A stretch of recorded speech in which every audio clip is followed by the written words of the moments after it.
안녕하세요. 저는 대구에서 살고 있는 40대 초반의 평범한 남자입니다. 제가 이렇게 사연을 보내게 된 이유는 여러 사연들을 읽어보던 중 문득 그런 생각이 들었습니다.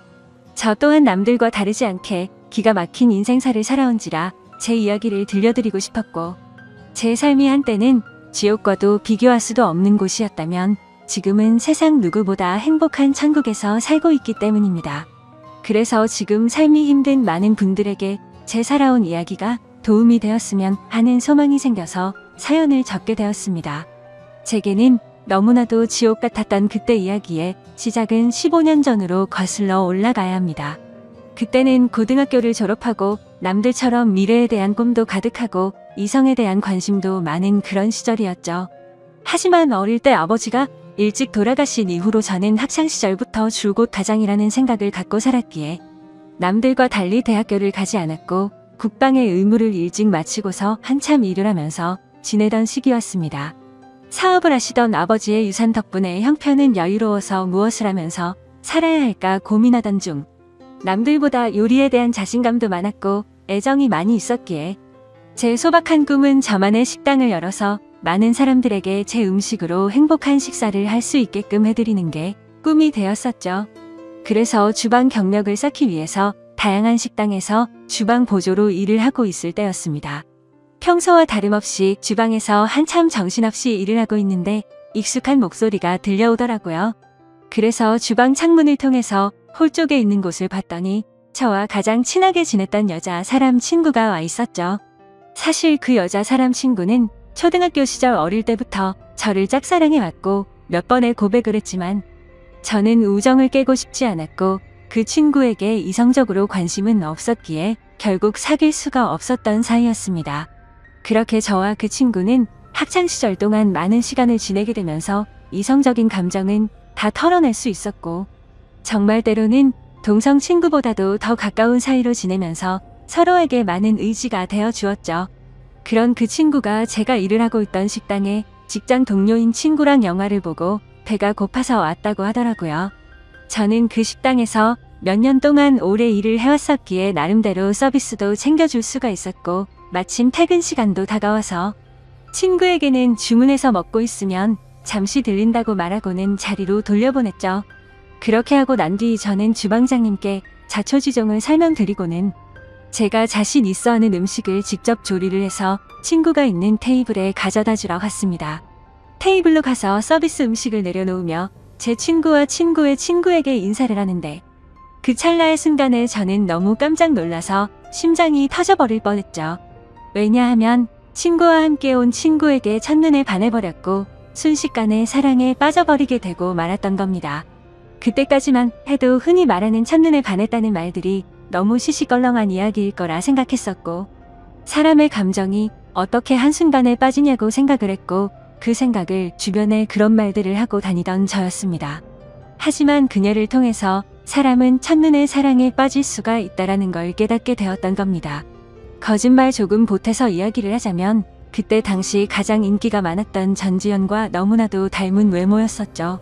저는 식은땀이 날 정도로 당황했지만 아무렇지도 않고 괜찮은 척하면서 서비스 음식에 대해서 저만의 방식으로 친절하게 안내를 해주었고 맛있게 먹으라고 인사를 건넸죠. 그러자 친구의 친구인 그녀는 이렇게 맛있는 음식도 해주셨는데 안 바쁘시면 같이 드시자고 하더라고요.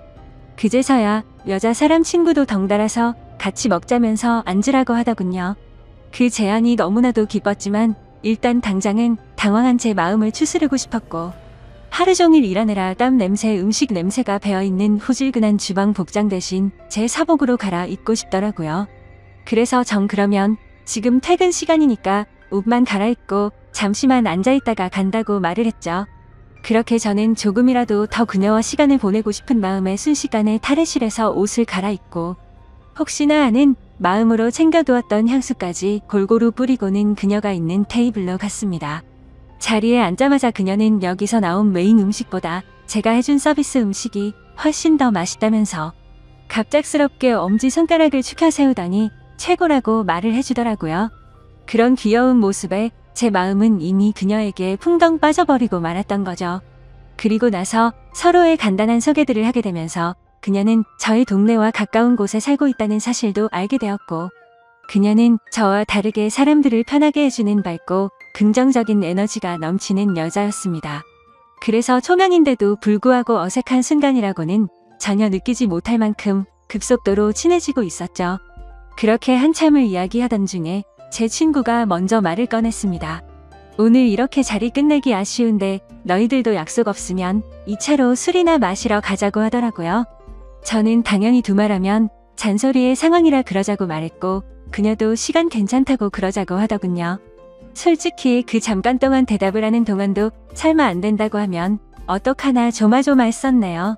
식사를 마친 셋은 근처에 있는 술집으로 자리를 옮기게 되었고, 술이 취하면 취할수록 저는 그녀에게 더욱 취해버리고 말았습니다. 사실 외모만 보고 가슴이 두근거리고 마음이 혹했던 것도 사실이었지만, 같이 대화를 나누어 보고 이야기를 하면 할수록 제가 바라던 이상형에 가까운 여자라고 느껴졌거든요. 그러다 그녀는 화장실에 다녀온다면서 자리를 뜨게 되었고, 제 친구는 제 마음을 어떻게 바로 알았는지 제게 너 너무 티나게 좋아하는 거 아니냐고 웃으면서 말하더라고요. 그래서 내가 지금 너무 티가 나냐고 물어봤고, 혹시 그녀가 남자친구가 있는지도 물어봤습니다. 그러자 친구는 얼굴도 예쁘고 성격도 좋아서 주변에 남자애들이 많긴 하던데 남자친구가 있는지는 모르겠다고 하더라고요. 그러면서 친구는 잠시 동안 가만히 있더니 저를 보고 묻더라고요. 보수적인 성격으로 저렇게 인기 많은 여자애랑 괜찮겠냐고요. 물론 모든 남자가 관심 가질 만큼 예쁘기도 하고 인기도 많은데 그만큼 아마 스트레스 많이 받을 것 같다며, 그런 것도 다 감당할 자신 있으면 잘해보라고 하더군요. 사실 친구와는 동성 친구보다도 친한 그런 사이였지만, 친구의 감정을 매번 거절해왔던 과거가 있었기에 친구에게 눈치가 보였었죠.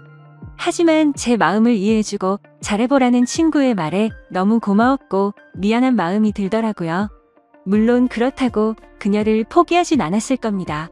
이미 그녀에게 너무 많이 빠져 있었기에 친구가 반대를 하더라도 아마 그 의견을 받아들이진 못했었을 테니깐요. 그래서 저는 친구에게 응원해줘서 고맙다고 제 마음을 표현했고, 그녀와 잘 될 수 있게 도와달라고 말했죠. 그러자 친구는 아무렇지도 않은 듯이 알겠다면서 잘 되면 나중에 밥이나 쏘라고 하면서 웃더라고요. 이야기가 끝날 때쯤 그녀는 다시 자리에 돌아왔고 셋이서 술을 더 마시기 시작했습니다. 그때부터는 친구에게 제 마음을 털어놔서인지 조금 더 푼수처럼 제 마음을 표현하기 시작했고, 정말 바보가 따로 없다 싶을 정도로 과한 리액션을 하면서 재밌는 시간을 보내고 있었죠.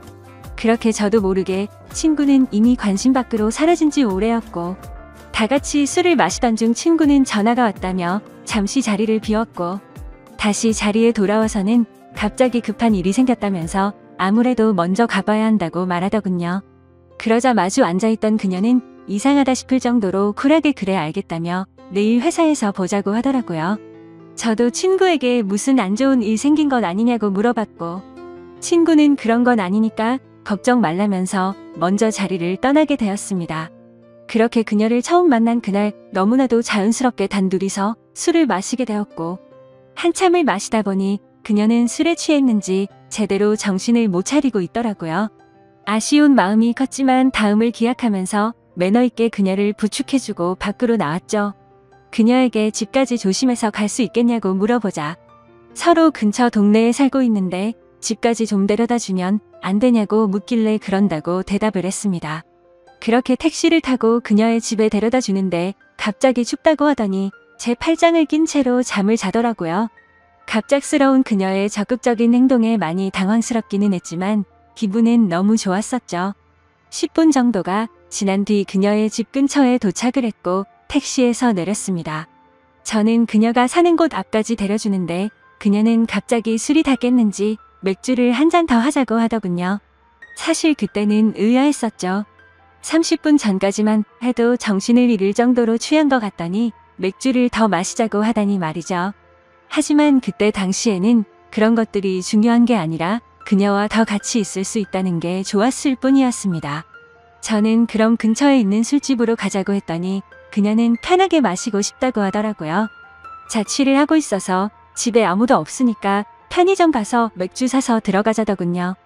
순간적으로 온갖 상상이 다 펼쳐졌고 처음 만난 그녀와 그녀의 집에서 단둘이 맥주를 마신다고 생각하니 그때부터 또다시 제 심장은 고장난 듯이 두근거리기 시작했습니다.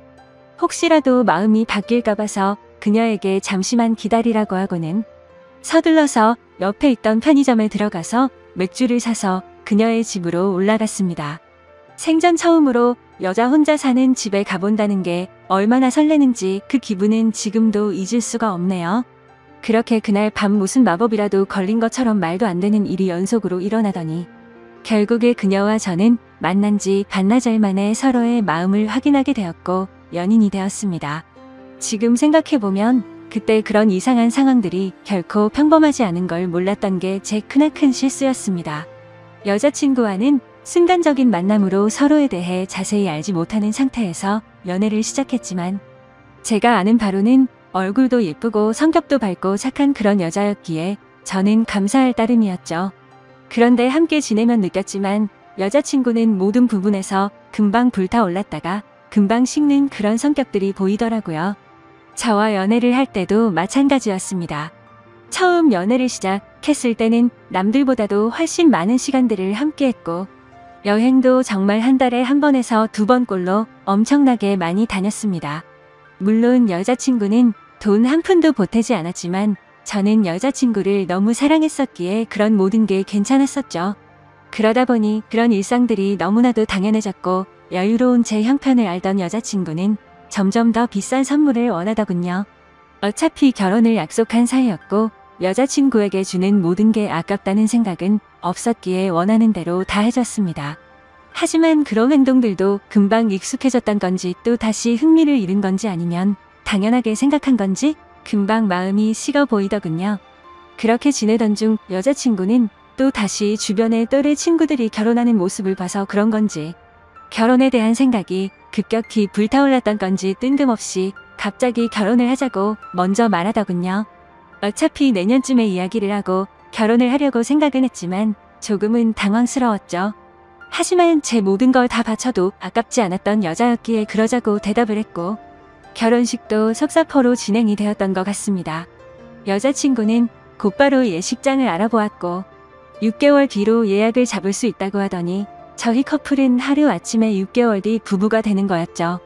그렇게 급박하게 준비하던 탓에 정신없이 시간이 6개월이 훌쩍 지나가 버렸고 결혼식을 며칠 앞둔 어느 날이었습니다.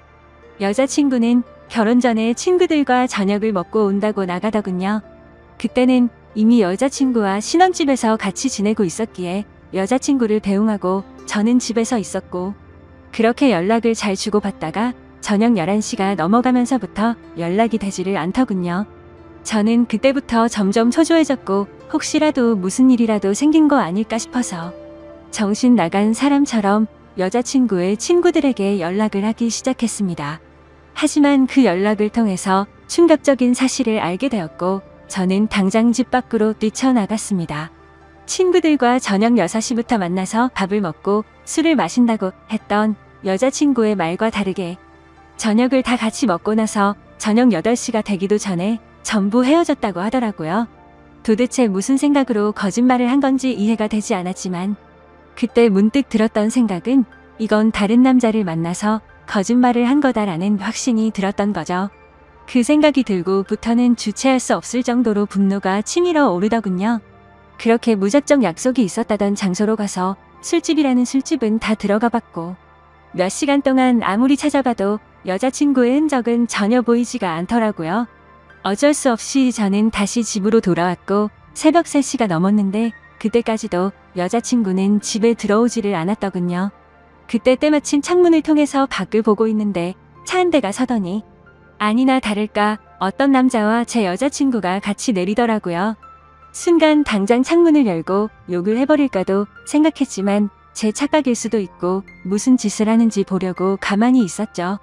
그런데 갑자기 둘이서 마치 연인 사이처럼 손을 잡는 모습을 보고는 도저히 참을 수가 없었습니다. 그 조용한 새벽 시간에 창문을 열어버리고 크게 소리를 쳐버린 거죠. 그러자 찌질하게도 남자라는 놈은 황급히 차를 타고 달아나버리고 잠시 후에 여자친구는 집으로 들어오더군요. 저는 너무 열이 받았지만 차분히 물어봤습니다. 지금 내가 본 지금 이 상황이 무슨 상황인지 설명하라고요. 그러자 여자친구는 저 친구가 갑자기 늦게 오는 바람에 다 같이 술 한 잔 더 마시다가 늦게 온 거라고 시치미를 떼더군요. 그래서 저는 다 같이 있는데 저 남자 혼자서 늦게 낀 거냐고 물어보자 표정 하나 바뀌지 않고 그렇다고 말하더군요. 그때 그 모습을 본 순간부터 여자친구가 아무렇지도 않게 거짓말을 참 잘하는 사람이구나라는 걸 알게 되었습니다. 그 전까지만 해도 여자친구의 말은 모든 말을 신뢰하였고 다 믿었기 때문에 충격이 아닐 수가 없었죠. 저는 그래서 네가 전화를 안 받아서 걱정되는 마음에 네 친구들한테 연락해봤고 전부 다 저녁 8시도 되기 전에 헤어졌다고 들었는데 이렇게 아무렇지도 않게 거짓말을 하냐고 말했죠. 그러자 여자친구는 아무 말도 없이 가만히 있더니 제가 혹시라도 오해할까봐 무서워서 거짓말을 한 거라고 하더군요. 저 남자는 사실 회사 업무 때문에 알게 된 거래처 사장님인데 자신한테 신세 진 게 있어서 술 얻어먹은 거라고 하더라고요. 그래서 너는 거래처 사장이랑 술도 마시고 손도 잡고 그러냐고 물어봤더니 술에 취해서 그 사람이 갑자기 손을 잡은 거라며 자신은 너무 술에 취해서 정신이 없었다더군요. 그러면서 절대로 저 사람이랑 아무 일도 없었고 제가 정 못 믿겠으면 3자 대면이라도 시켜준다고 하더라고요. 그때부터는 너무 난감할 수밖에 없었습니다. 도저히 그냥 넘어갈 수도 없는 노릇이었고 결혼을 앞둔 사이끼리 3자 대면을 해서 진실을 밝혀야 하나 싶었죠. 심지어 3자 대면을 하면 뭐 하나 싶기도 했습니다. 바람 피는 사람이 나 바람 핀다라고 말할 리가 절대 없었으니깐요. 그렇지만 도저히 이런 찝찝한 기분으로는 그냥 넘어가서는 안 될 것만 같았고 그 남자의 얼굴이라도 보자는 마음으로 약속을 잡아서 셋이서 같이 만나게 되었습니다. 예상했던 대로 술에 취해서 실수를 저질렀다며 너무 죄송하다고 사과를 하더니 그날 밤에 아무 일도 없었다고 말을 하더라고요. 하지만 제 여자친구의 첫 만남의 적극적인 모습을 봐왔던 저로서는 그 말이 믿어지지 않았죠. 당연히 그 남자의 얼굴을 봐도 멀끔하게 생겨서 여자를 엄청 밝히는 얼굴이었고요. 도저히 마주하기가 역겨워서 그냥 알겠다고 하고는 자리에서 일어났습니다. 일단 그날은 여자친구에게 더 이상 말을 하기 싫다고 했고 고민을 참 많이 했었습니다. 결혼식을 며칠 앞두고서 오랜 시간 동안 충분히 고민하고 판단할 상황도 없었죠. 그렇게 어영부영 시간을 보내다가 어쩔 도리 없이 결혼식을 올리게 되었고 서로 간의 신뢰가 중요한 부부가 되었으니 두 번 다시는 이런 일 만들지 말자고 서로에게 약속을 하고 화해를 했습니다. 하지만 그날부터는 사실 남들이 볼 때는 표면적으로 알콩달콩한 신혼부부처럼 보였겠지만 제 속마음은 전혀 그렇지가 못했습니다. 잠을 자다가도 그때 그 장면이 떠오르는가 하며 아내가 외출을 하거나 회식을 하고 조금이라도 늦게 들어오면 의심이 들기 시작하더군요. 말 그대로 저는 의처증이라는 심각한 병이 생겨나고 있었던 거죠. 그로 인해서 아내에게도 겉으로는 괜찮은 척했지만 결혼 전에는 즐겨 마시지도 않던 술도 매일 같이 마시기 시작했습니다.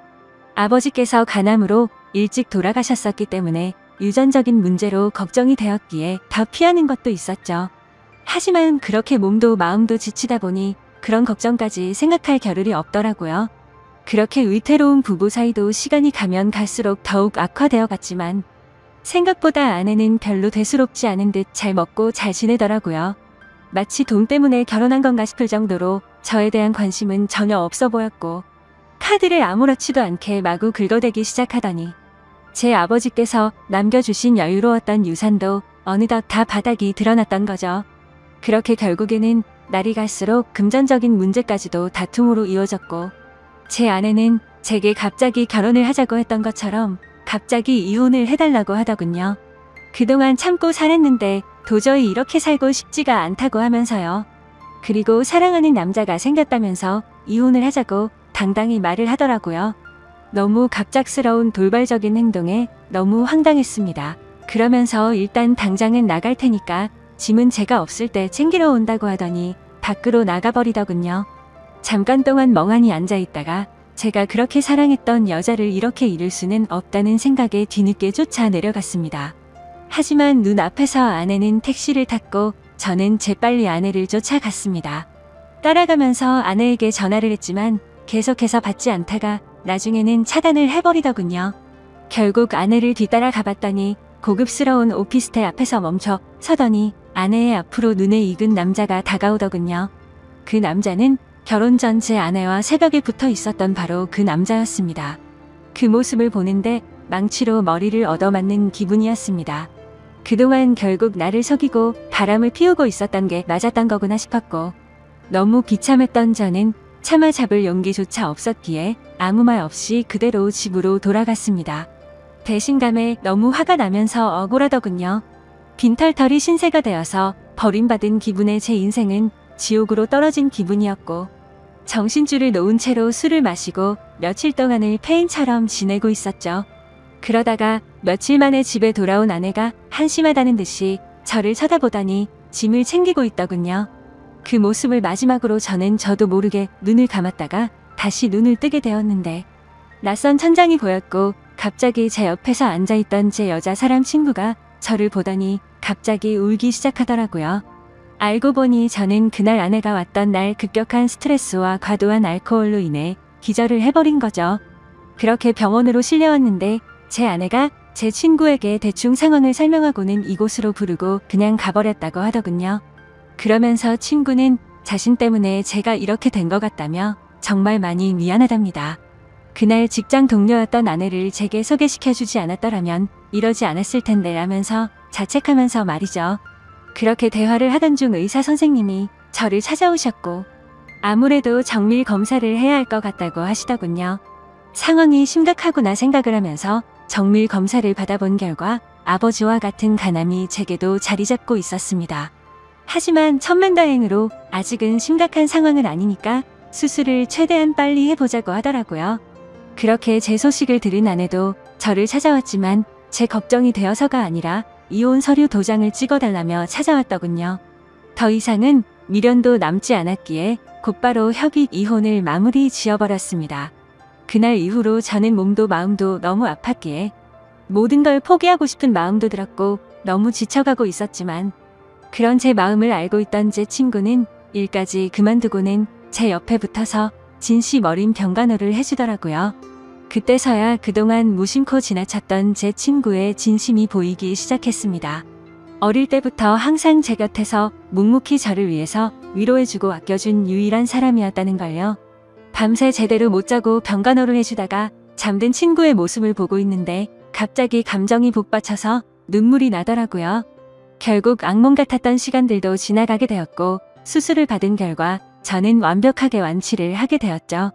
아팠던 몸이 예전처럼 건강해지고 나니 세상도 달라 보이기 시작하더군요. 그동안 잘못된 여자 하나 때문에 내가 꿈꿔왔었던 일들이 무너져 내릴 뻔한 걸 생각하니 섬뜩한 생각이 들었습니다. 앞으로 다시 밑바닥부터 차근차근 열심히 해보자라는 생각이 들었죠. 곧바로 제가 살고 있던 신혼집을 팔아버렸고 대출을 받아서 음식점을 차리게 되었습니다. 그리고 친구에게 저 때문에 일까지 그만뒀는데 우리 식당에서 같이 일해보자고 제안을 했고, 친구와 저는 맨땅으로 헤딩해서 몇 년 동안을 겨우 입에 풀칠이나 해가면서 버텨냈고, 결국에는 어느 순간부터 입소문이 점점 퍼지더니 맛집으로 소문이 나서 장사가 잘 되기 시작했습니다. 그렇게 무너졌던 제 삶은 다시금 일어서기 시작했고, 직영점을 하나씩 늘려가면서 제가 꿈꿔왔던 제 음식을 전국적으로 늘려가기 시작한 결과 지금은 전국에 10개 정도의 직영점을 운영할 정도로 과거와는 아주 다른 인생을 살고 있죠. 그리고 돈만 밝히고 남자의 환장한 허영심 많던 전 아내는 결국 빚더미에 앉았더군요. 사업을 해서 돈이 많다고 했던 그 남자의 정체는 겉만 번지르르한 투자 사기꾼이었답니다. 그로 인해서 전 아내는 모아뒀던 모든 재산도 잃게 되었고, 빚을 갚지 못하면 경매로 다 넘어가게 생겼다면서 제게 연락이 왔는데, 저를 병원에 버려두고 간 것처럼 저도 똑같이 무시를 해주었죠. 정말 사람이 선하게 살면 행운이 따라오고 악하게 살면 불행이 따라온다는 말이 와닿더라고요. 그리고 가장 중요한 제 여자 사람 친구는 어떻게 되었냐고요? 저와 함께 힘든 시기를 같이 겪으면서도 힘들다는 내색 한 번도 안 하면서 묵묵히 저를 지켜준 그 친구는 지금의 제 아내가 되었습니다. 얼마 전 알게 되었는데 제 아내는 저의 행복을 위해서라면 모든 걸 포기할 수도 있었답니다.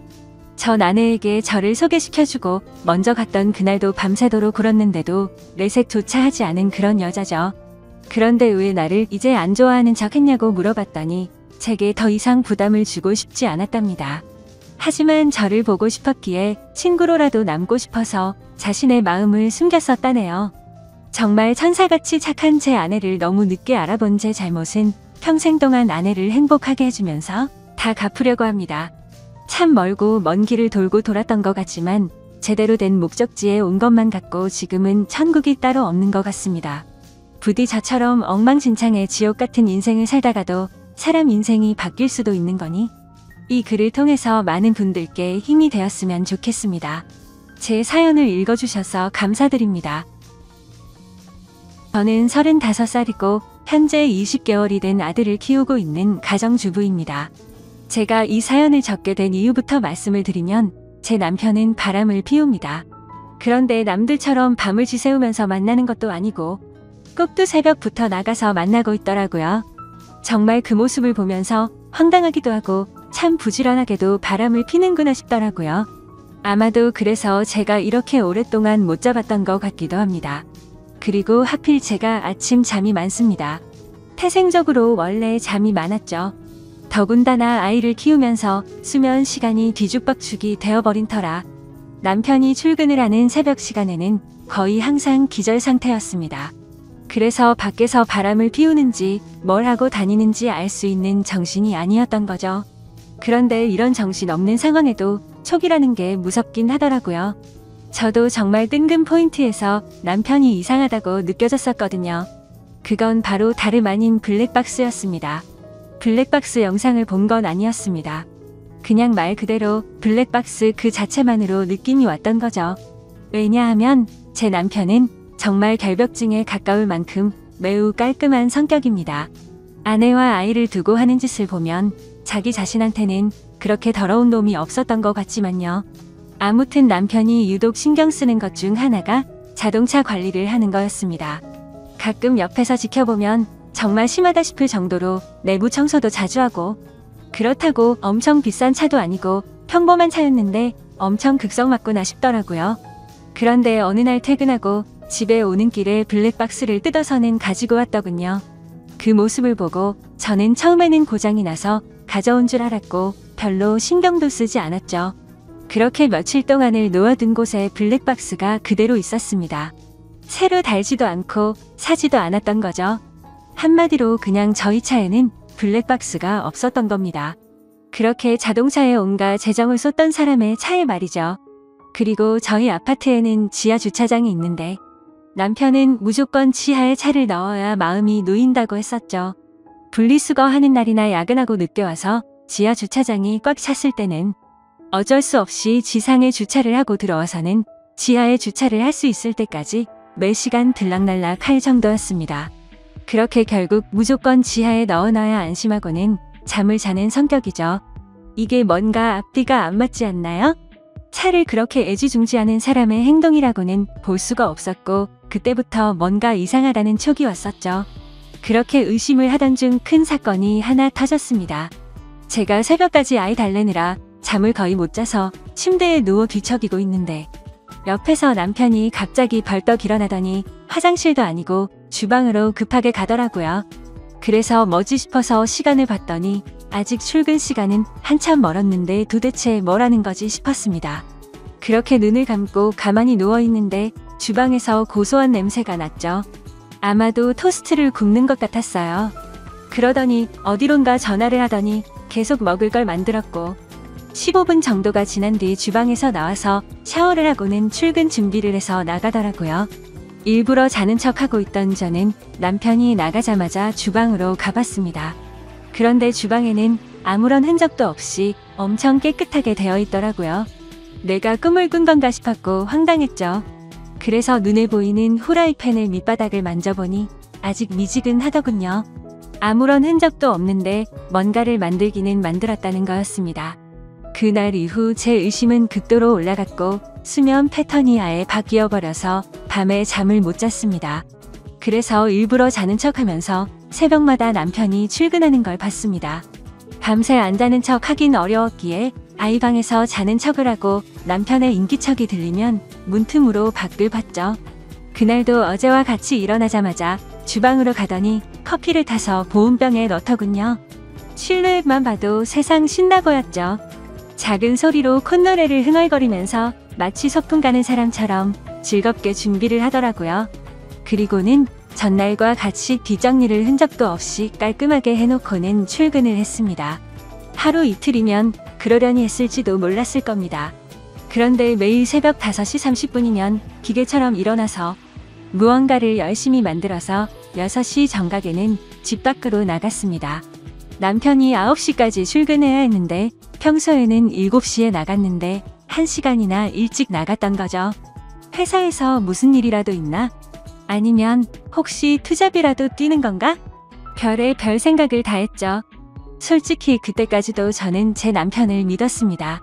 하지만 매일같이 그런 모습을 보다 보니 의심은 나날이 커져가더라고요. 그래서 결국 저는 남편이 자는 동안 핸드폰을 뒤져봤어요. 패턴 암호는 연애 시절 그대로 쓰더군요. 근데 아무것도 없었습니다. 카톡도 회사 단체 단톡방 외에는 특이한 것도 없었고 문자나 통화 기록도 너무 깨끗했습니다. 그래서 제가 괜히 남편을 의심한 건가 착각을 하기도 했죠. 하지만 쉽사리 의심은 사그러들지 않았고 그 다음날도 저는 아기 방에서 자는 척을 했고 남편이 나갈 때 저도 몰래 따라 나갔습니다. 남편은 지하 주차장으로 내려갔고 저는 미리 불러둔 택시를 타고서 뒤따라 가려고 기다리고 있었습니다. 그런데 택시에서 10분을 기다려도 남편의 차는 올라올 생각을 하지 않더라고요. 분명 남편이 지하 주차장으로 가는 걸 봤는데 나오지를 않더라고요. 저는 어쩔 수 없이 택시값을 계산하고 죄송하다고 하고는 서둘러 지하 주차장으로 내려가 봤죠. 혹시나 제가 찾는 게 들킬까 봐서 조심히 남편 차를 찾아봤습니다. 지하 2층으로 내려가 보니 남편의 차가 지하 주차장에 있더라고요. 멀리서 보니 시동도 켜져 있지 않고 빈 차 같더군요. 그래서 남편이 차를 안 가져갔는데 제가 못 본 사이 나갔구나 했습니다. 어쩔 수 없이 저는 다시 집으로 올라가려고 할 때였습니다. 그때 때마침 어떤 여자가 제 남편 자동차 쪽으로 점점 다가가더니 너무나 자연스럽게 제 남편 차에 타는 겁니다. 그때부터 인생에서 가장 크게 제 심장이 쿵쾅쿵쾅 뛰기 시작했습니다. 그렇게 믿으려고 애써봤건만 제 남편은 투잡을 뛰려고 일찍 일어난 게 아니었습니다. 다른 여자와 두 집 살림을 하려고 일찍 나가고 있었던 거였죠. 그렇게 한참을 다른 사람 차 사이에 숨어서 보고 있는데 너무 슬펐습니다. 당장 뛰어가서 머리채라도 잡고 싶은데 아무런 증거도 목격하지 못했기에 처량하게 지켜볼 수밖에 없었죠. 1시간가량 시동도 안 킨 자동차에 있더니 7시쯤이 되자 갑자기 시동을 걸고 차가 빠져나가더군요. 저는 곧바로 집으로 돌아와서 떨리는 마음을 진정시키면서 제 남편의 최근 행동들에 대해서 차분히 생각을 해봤습니다. 무슨 낌새가 있었나 한참을 생각했지만 남편은 가정에 충실했었거든요. 야근도 자주 안 하고 집에 일찍 들어와서 아이도 봐주고 아무런 투정 없이 집안일도 잘 도와줬습니다. 도저히 머리를 쥐어 짜내도 전혀 의심할 것들이 없더라고요. 근데 그 순간 생각이 난 게 예전에 한번 저에게 카풀에 대해 말한 적이 있었습니다. 우연히 알게 됐는데 우리 동네에 직장 동료가 사는 걸 최근에 알았다고요. 그래서 기름값도 아낄 겸 카풀을 해볼까 하는데 제 의견을 물어보더군요. 그때 저는 아이를 보느라 정신이 없었기에 별로 대수롭지 않게 그 동료가 여자면 하지 말고 남자면 하라고 가볍게 말하고 넘어갔죠. 카풀이라는 게 매일같이 자동차를 함께 타고 출근하는 거라 이성끼리 눈 맞는 경우도 종종 있다고 들은 기억이 있었습니다. 그래서 남편에게 여자면 하지 말라고 분명히 말했는데 제 말을 무시하고 지금까지 그걸 하고 있었던 거였습니다. 카풀이라고 확신하니 그동안 남편의 이상한 행동들이 마치 퍼즐 조각처럼 다 맞아지더군요. 블랙박스를 설치하지 않는 이유도 그렇고 자동차에 병적으로 집착하는 이유도 알겠더라고요. 결국에는 흔적 없이 깔끔하게 바람을 피우려고 그랬던 거였습니다. 다음 날도 저희 남편은 새벽에 일어나서 무언가 도둑 고양이처럼 준비하더니 6시 정각에 나갔습니다. 그 꼴을 보고 있으니 너무 황당해서 어이가 없더군요. 저는 그래서 바로 남편을 따라서 지하 주차장으로 내려갔습니다. 이번에도 자동차에 타서는 시동도 걸지 않고 그 여자를 기다리고 있더군요. 10분 정도가 지나자 어제 봤던 그 여자가 다시 왔습니다. 같이 함께 차를 타고 한참 동안 차 안에 있다가 어제처럼 7시 정각에 출발을 하더라고요. 저 여자도 참 부지런하네요. 매일 그 시간에 와서 저짓거리를 하다니. 일찍 일어나는 새가 바람도 잘 피우는 것 같네요. 이번에는 두 눈 부릅뜨고 제대로 끝까지 지켜봤습니다. 멀리서 몰래 보다 보니까 자세히 보이지는 않았지만 두 개의 동그란 머리가 하나로 뭉쳐지는 건 정확하게 보였습니다. 그냥 이건 확실하다는 확신을 줬었죠. 둘이 차 안에서 그 짓거리를 하고 다닌 거였습니다. 그걸 보는 순간 저도 모르게 화가 나서 눈이 뒤집힐 뻔했고 저도 모르게 눈물이 났습니다. 남편의 불륜이라는 걸 직접 겪어보니 분노가 머리끝까지 치밀어 오르더라고요. 그동안 남편이 제게 이상하게 대한다거나 갑자기 잘하려고 했던 상황들을 하나씩 차근차근 생각해보니 저 여자랑 차 안에서 바람을 피우느라 찔려서 그랬구나 싶은 생각에 정말 돌아버리겠더군요.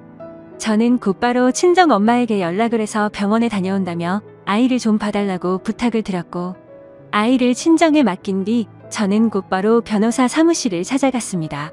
변호사분과 이야기를 한참 동안 해봤지만 결론은 그거였습니다. 깔끔하게 하는 게 제 심신에 좋을 거라며 위자료 2천만 원의 양육비 받고 이혼을 하는 걸 추천하더라고요. 그 이야기를 듣자 너무 억울하고 분통이 터지더군요.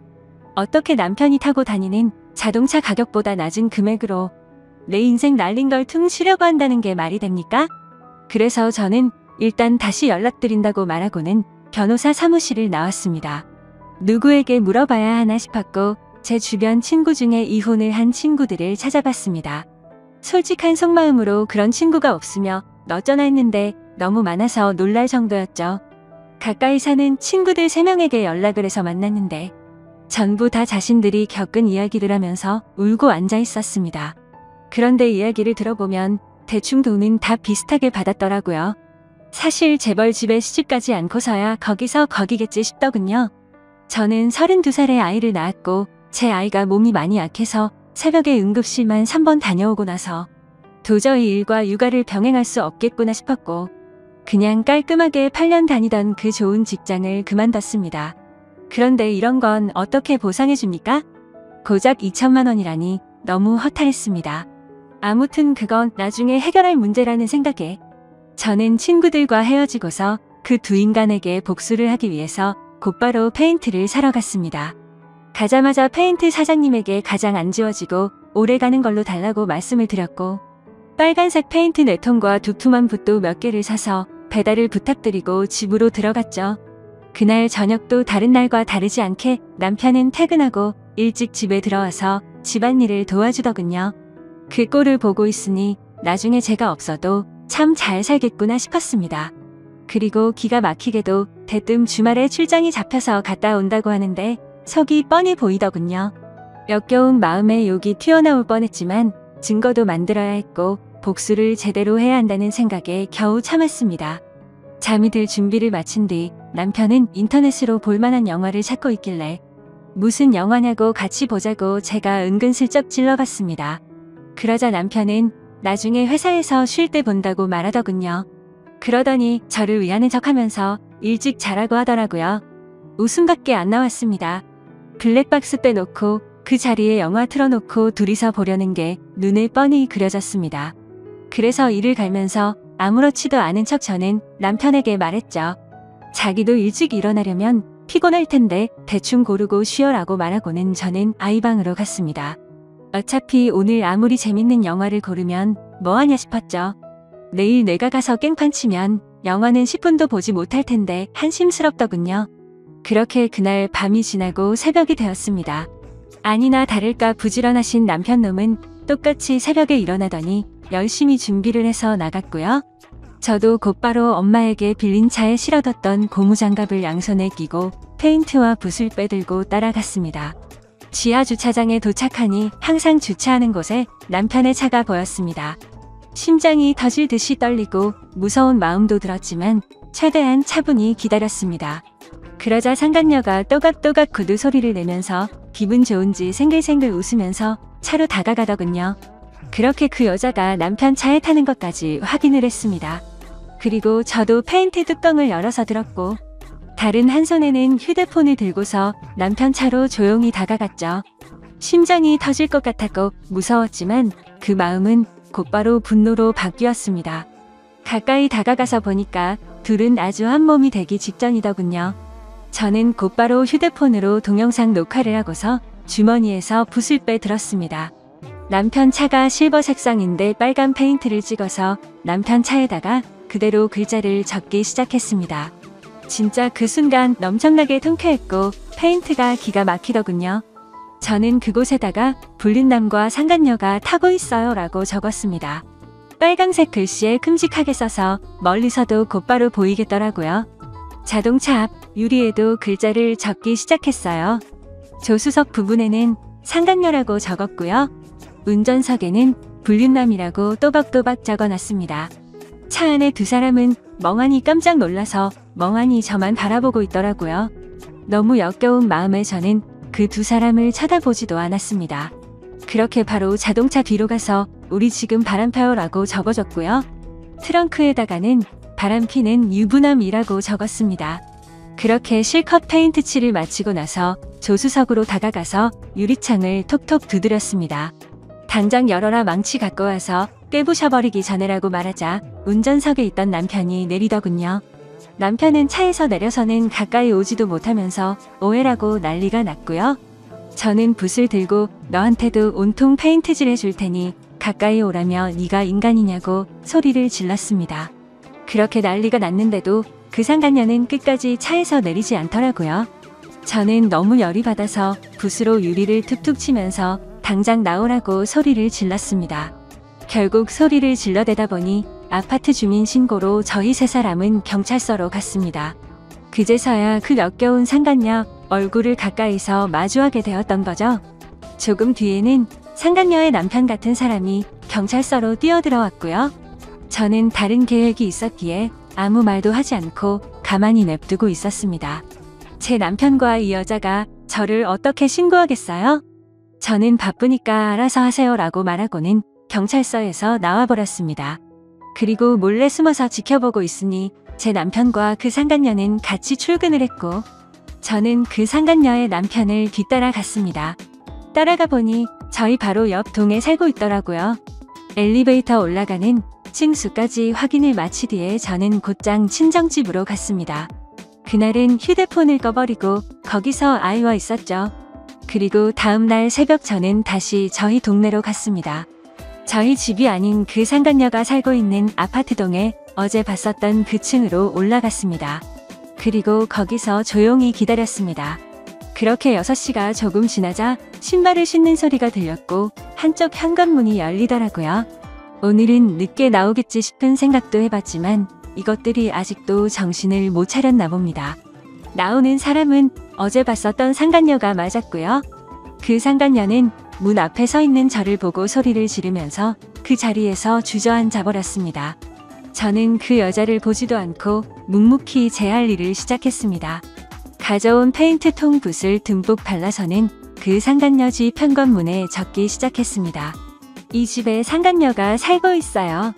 일찍 일어난 상간녀가 유부남을 꼬신다라고 적었습니다. 그 상간녀는 소리를 지르기 시작했고 저는 아무렇지 않게 아주 태연하게 계속 글자를 적어나갔습니다. 카풀 뜯어먹는 소리, 한해 차에서 이상한 짓이라고 적고 있는데 갑자기 그 집에서 그 여자의 남편이 뛰쳐나오더라고요. 저를 보자마자 또 이 아줌마냐고 도대체 왜 그러냐고 하더군요.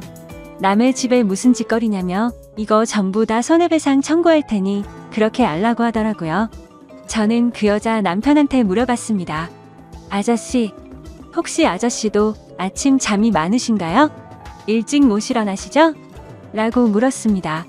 그러자 그게 무슨 소리냐며 아침 잠하고 이 짓이랑 무슨 상관이냐며 화를 내더군요. 저는 제 핸드폰을 꺼내서 어제 녹화한 영상을 보여주면서 말했습니다. 아저씨 와이프랑 내 남편 놈이랑 꼭두 새벽마다 만나서 그렇게 부지런하게 자동차에 둘이 달라붙어서 카풀인지 뭔지 바람을 폈어요. 아저씨도 정신 차리세요. 라고 했죠. 그때 때마침 제 남편에게서 전화가 오더라고요. 전화를 받자마자 지금 어디냐고 버럭 소리를 지르더라고요. 안 그래도 열받는데 저를 또 건들더군요. 그래서 제가 한마디 했습니다. 야, 다음에는 네 차례야. 너는 회사에서 딱 기다리고 있어라. 내가 페인트통 들고 지금 바로 갈 거니까. 그 시각이 아침 7시였는데 그 여자 집 앞에서 소리를 지르고 있었습니다. 또 다시 주민신고가 들어갔는지 곧바로 아파트 경비 직원분들이 올라왔고 저는 강제적으로 그 사람들에게 떠밀려서 엘리베이터에 올라탔습니다. 1층으로 내려가니 제 남편이 이쪽으로 뛰어오고 있더군요. 이젠 더 이상 그 자동차 안에서는 못 기다리나 봐? 라고 했더니 남편이 그러더라고요. 적당히 좀 해라며 동네 창피하게 아침마다 뭐 하는 거냐고요. 그 말을 듣는 순간 피해자 코스프레를 하길래 너무 역겨워서 구역질이 날 것 같았고 정말 너무 화가 났습니다. 그래서 저는 곧바로 소리를 지르면서 말했습니다. 그럼 내가 아침마다 동네에서 한 짓은 뭐냐고 물었고 주차장에서 그 짓거리 한 건 당당하냐고 소리 질렀습니다. 그러자 남편이 제 행동이 질린다면서 제가 원하는 대로 이혼해준다며 배려 큰 소리를 치더라고요. 아무리 간통죄가 없어졌다고 해도 저렇게 당당하게 이혼을 해준다라는 소리가 나오는 게 어이가 없었습니다.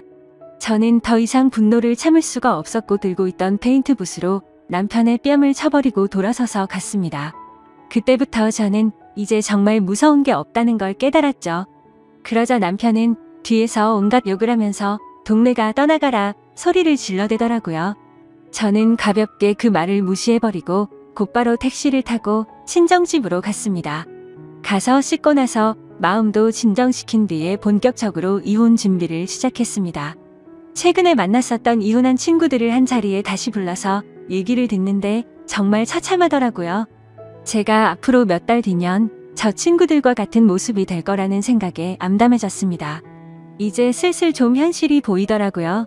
제가 이혼을 한다는 것도 그렇고 앞으로는 혼자서 아이를 키워야 한다는 것도 이제 좀 와닿았습니다.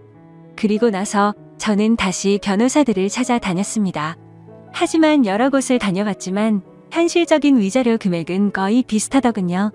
그 못된 상간녀에게 받을 수 있는 금액도 비슷했고요. 그런데 그 돈을 받는다고 해서 제가 받은 충격과 분노가 도저히 풀리지는 않을 것 같더라고요. 저는 또다시 복수를 하겠다고 각오를 다잡고 빨간 페인트를 들고서 상간녀의 회사로 찾아갔습니다. 제가 연락을 하자마자 상간녀는 총알같이 로비로 튀어나와 있더라고요. 제가 또 어떤 글자를 어디에 적을지 무서웠겠죠. 저를 보자마자 제 손을 잡고는 로비에 있는 커피숍으로 끌고 갔습니다. 테이블에 앉자마자 상간녀가 저에게 말하더군요. 자신이 저번에는 경황이 없어서 가만히 있었는데 적당히 하라고 하네요. 참는 것도 한계가 있다면서요. 그리고 왜 당신 남편은 가만두고 자신한테만 그러냐면서 합의금이든 위자료든 원하는 게 줄 테니까 자신은 좀 내버려 두라고 뻔뻔스럽게 말하더군요. 아무튼 그 여자가 그렇게 당당하게 돈 이야기를 먼저 하길래 제가 얼마나 줄 거냐고 물어봤습니다. 그러니 본인도 여기저기 알아보니 1,500이면 충분한데 2,000까지 해준다고 하더군요. 여기서도 2천만 원이라는 소리를 들으니까 갑자기 화가 확 나더라고요. 그래서 저는 내 등에 가격표라도 붙어있냐고 왜 가는 곳마다 나한테 2천만 원 거리냐고 했습니다. 내 35년 인생 가격이 고작 2천만 원이냐고 소리쳤고 그 돈은 걔나 주라고 말했습니다. 나는 내 방식대로 풀고 싶으니까 시간 없는 나 붙잡고 헛소리 짓거리지 말고 당장 네 사무실로 올라가게 앞장서라고 말했습니다. 그러자 그제서야 그 당당했던 여자가 공손해지더라고요. 제 팔을 붙잡으며 제가 잘못했어요. 제가 어떻게 하면 화가 풀리시겠어요? 라며 저에게 매달리더군요. 그래서 저는 말했습니다. 나는 배운 여자라 글을 써야만 풀려. 네 사무실에 상간녀라고 도배를 해야 풀리겠으니까 당장 앞서라고요. 그러자 상간녀는 갑자기 제 페인트통을 잡고 펑펑 울면서 제발 살려달라며 자신이 잘 못했다고 하더군요. 그렇게 로비 한복판에서 그런 일이 벌어지다 보니 지나가는 사람들이 슬슬 저희 쪽으로 몰리더니 웅성거리기 시작했습니다.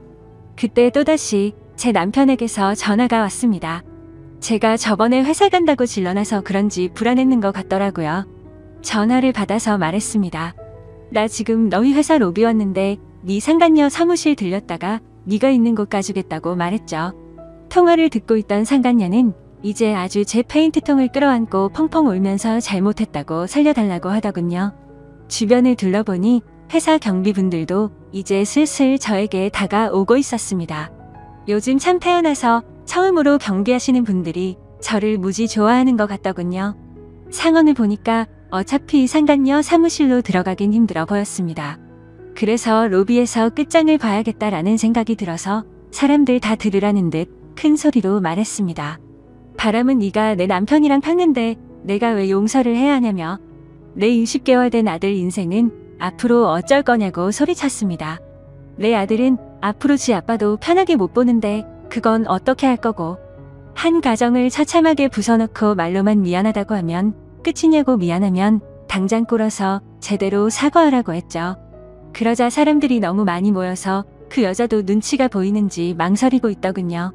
그래서 저는 그 여자에게 다가가서 끌어안고 있는 페인트통 뚜껑을 확 열어버렸습니다. 그럼 그냥 여기에다가 글씨 써준다고 말하자. 곧장 바로 무릎을 꿇으며 펑펑 울며 잘못했다고 싹싹 빌었습니다. 사람들은 그 모습을 보며 웅성거렸고 사진도 찍기 시작하더라고요. 그때 때마침 제 남편도 뛰어와서는 회사까지 찾아와서 이러는 건 다 불법이라고 말하더군요. 그래서 저도 곧바로 말했습니다. 이게 불법이면 니네 둘이서 바람핀 건 간통죄 없어져서 불법 아닌 것 같냐고.